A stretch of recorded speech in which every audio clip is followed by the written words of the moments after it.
explore new worlds. Read. Visit literacy.gov and let the journey begin.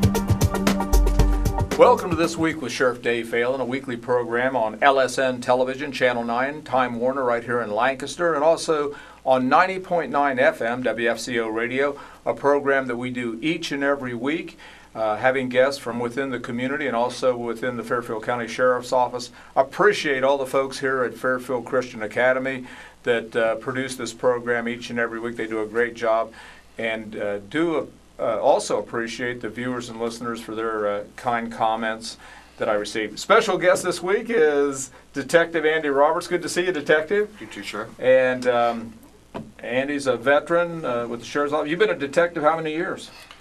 Detective since 1997. I've been with the office for 17 years. 1987? 97. Wow, that's a long time. Yeah. So, and in all those years, do you have any guess how many cases you may have worked? Oh, wow. I don't even think I can come close to that right now. Lots of them, though. Lots. Yeah. It's probably even difficult to remember all those cases except the big ones, right? Oh, yeah. You always remember the big ones. Now, you've got some other family members within the Sheriff's Office? Yep. You got a brother? My brother, he's on a patrol division. My wife is in the foreclosure division. In the civil division? And a sister-in-law in the civil division also. So lots of family. Yep. Lots of family. Is that, how does that feel, just knowing you've got all these family members in the Sheriff's Office? It's pretty neat. Yeah. We get to discuss different things, always have something to talk about.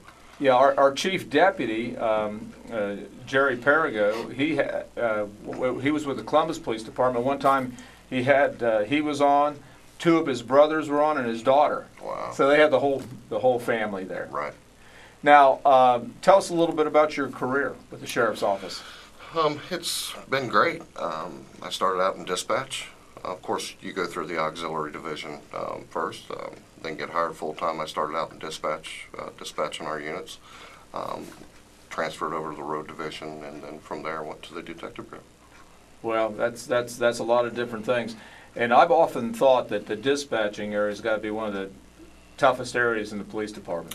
It was tough, but I'll tell you, you learn a lot. You learn a lot about the county and how it's set up, and it helps you when you get to the road division. It really does. Now, unlike some bigger organizations where you have detectives that are maybe assigned to homicide and maybe somebody assigned to burglary and check squad, you guys do it all, right? We do it all. We do pretty much every felony.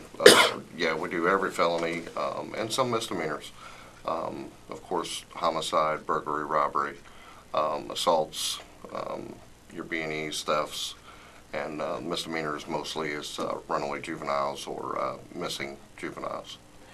I've often thought that and when I look at areas within the Sheriff's Office where we really seem to really do a good job, the Detective Bureau comes to mind because we have a great group of detectives and on some very difficult cases.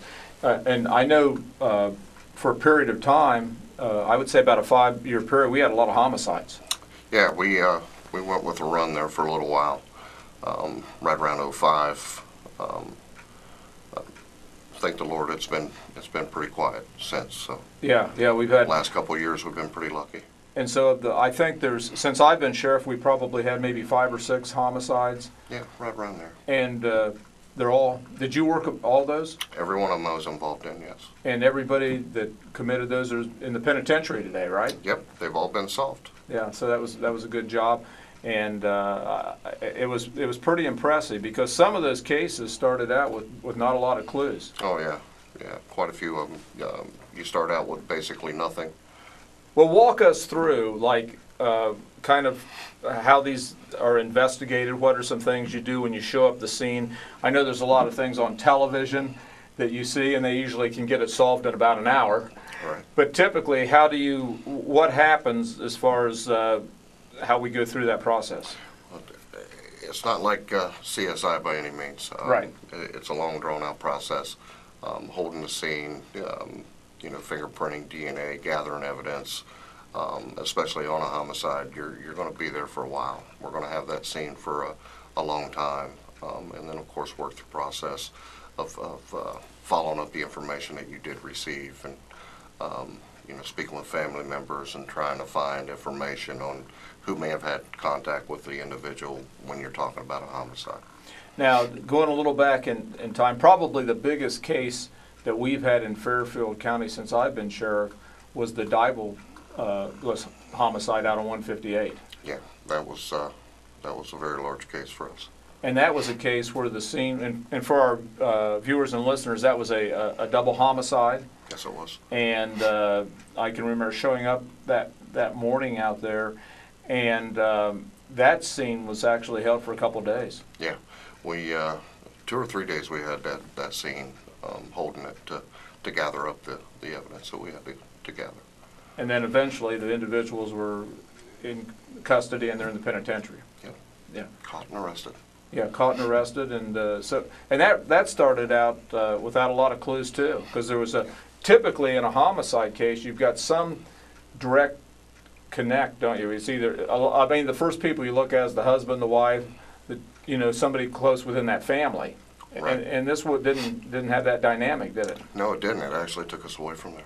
Yeah, so it's just some other individuals. More of an associate type thing. Yeah, so that was really a pretty tragic scene, and probably without a doubt, since I've been sheriff, the most serious and the saddest one that I've seen Very in our much so. county.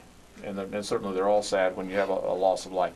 Now, some things going on that you've been involved with, and they've made a lot of news, and I know you've worked in conjunction with the Lancaster Police Department on this, but last summer they had I think it was last summer, wasn't it? Toward the end, yeah. Yeah, they had like a number of arsons during an evening, some cars set on fire, some buildings set on fire, and I know that you joined the Lancaster Police Department helping in that investigation. Why don't you tell us a little bit about that case and where it is? Our end of it was Colonial Estates. We had a vehicle fire out there, and some trash cans were caught on fire. Of course, I went out and investigated the incident, and basically came to an individual that was arrested for that. Along with Lancaster, shared information with them, and with their case, they were able to get charges also. And that's a scary thing when you think about somebody out in the middle of the night setting fires to homes. Sure. And those kind of things. Sure. So that guy was brought into custody. Yes. Actually, we got a total of 16 charges. 16 felony arson-related charges on Yes. that. So, but you have a pretty close relationship with the Lancaster Police Department and all the other agencies in the county, don't we? Oh, very much so. Everybody communicates well. Mm-hmm. Especially in the bureaus, the detective bureaus, we communicate as much as we can, and of course, sharing information helps solve a lot of cases for our county and Lancaster area. Now, the other thing that we've seen that goes on a lot is a lot of burglaries take place in the county, primarily drug-related. I mean, they're using it to support drug habits. Most of the time, that's what we're seeing. And so a lot of things get stolen, and they wind up at some of it winds up at pawn shops and those kind of things. Yep, pawn shops sold to the what you'd call the drug neighborhood, I guess. Yeah. For the narcotics or traded, different things like that. Yes. And also the metal, the gold, and we see a lot of these things now because gold is high, so that's something that they're going after. Yeah, and it's very much or very hard to identify also. Right, a ring, something like that. A good recommendation for people that are viewing to get photographs of what you do have.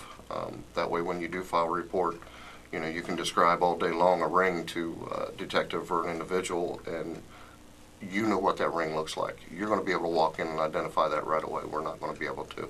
So if you have a photograph of that, if it does get taken, you can present that photograph with your report. So if you have precious jewelry, it's good to get a picture of that. That's a great idea. Most definitely. Yeah. like I said, you can describe that all day to me, but I'm not going to walk in a pawn shop and pick that right out. And they don't have identifiers on them unless there's something engraved in them. Okay, so if someone would come home from work today and they find that there's maybe the door forced open in the house or something like that, what's some things they probably need to do right off the bat? Well, first off, definitely call your local sheriff's office or police department. Have the unit come out. You don't want to enter the home due to the fact the individual may still be in there. Right. Let the police or sheriff's office show up, check the home for you. Yeah, and I think that's important because I think sometimes people will go ahead in the home, start looking around, and again, the people could still be there, even though there may not be a car in the driveway. And secondly, it may be some things that we want our deputies to look at before things are disturbed, because there may be some evidence in there, some fingerprints or something moved or some things that may be of value. So I think that's a good advice. Correct. You definitely don't want to touch anything because we may be able to lift fingerprints or collect that evidence to help solve the case. Over the years in the Detective Bureau, and you've been in there a long time, Detective Roberts, have you seen any things that are kind of really trends where maybe in 1997 you didn't see a lot of, but today you're going, wow, look at this and look what's happening as far as crime? Today it's more or less the narcotics. I mean, the narcotics to us, it seems, is feeding the crimes, your thefts, your burglaries.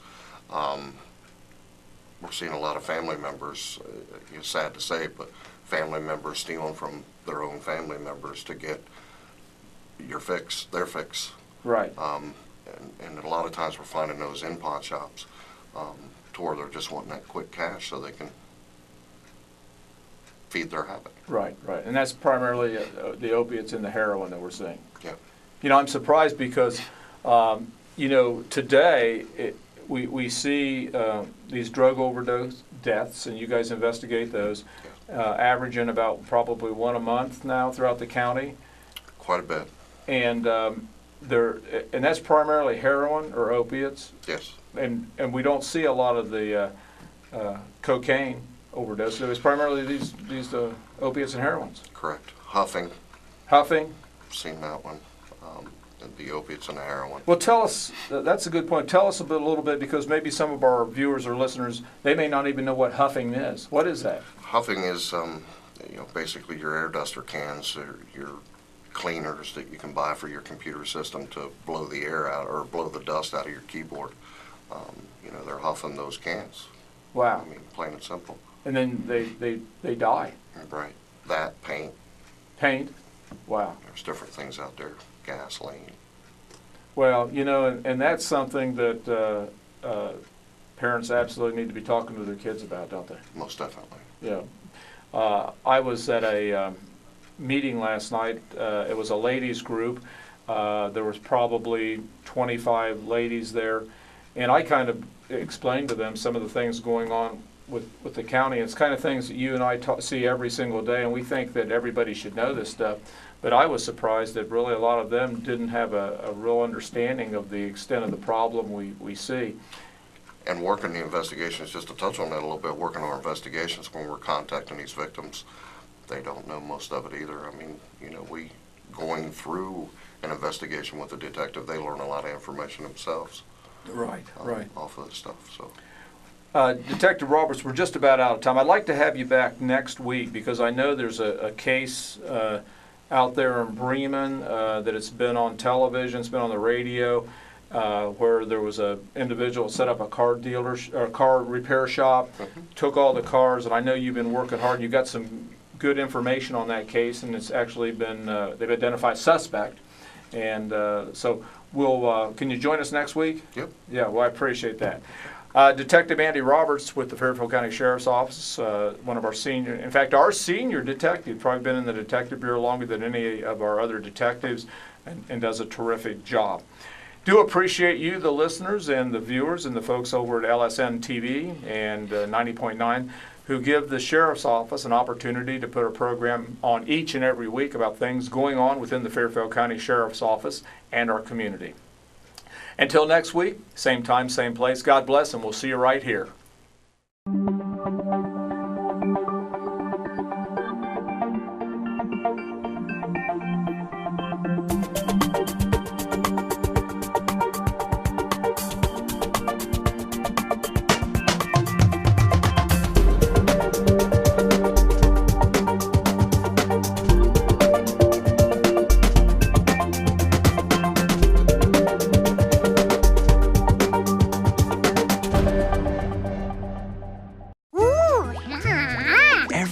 child is curious. George, look what I found. Turn their curiosity into a lifelong love of learning. That's a periscope. It's one of the most important gifts you can share. Create a curious reader. Oh, you want to build a castle like that one? This is super bedtime reading. Share a book together today. Visit read.gov.